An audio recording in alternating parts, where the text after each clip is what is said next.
muri Zimbabwe awachanga chiri chishamiso apa toona kuti vana Vana Chibaya Vodzokera Zvekare sezvamunoziva mese kuti aiwa Nelson Chamisa bva zvakarizaina from bato rake reCCC infiltratwa naChabangu. Taona ma-MP mazhinji akarizaina from parliament.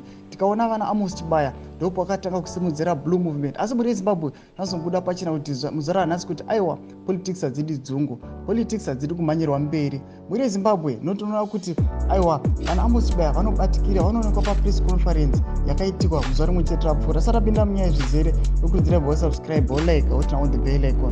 Tambochana updates anokupa pano paZVAITWA News Live nokuti vanouya vachinyora vana Promise Mukwananzi pachinjiredho vachiti we will not abandon the fight we have taken to the judiciary arena. We continue to go to the court because we believe in the constitution. Saka tikutoona kuti pa press conference iyi tikutoona Vana Chibaya anga ripo sezvamuri kuona pamapictures nana Ziva nana Jameson Timber nana Honorable Agents Bubo. Muri Zimbabwe nana Promise Mukwananzi vaitovapo vaiva vese. Muri Zimbabwe pane nhau dzefamba dzichitendera chete aiwa Promise Mukwananzi kutengesi. Promise Mukwananzi ndiye mumwe wakakontributawo kubato reCCC aiwa reinfiltrate vachilidha kusplita kwaro kana kuparara kwaro. Asi azoona kuti muri Zimbabwe vanhu vakakurumidza kujaja, vanhu vakakurumidza kuita maconclusions avakanga vasingazivi.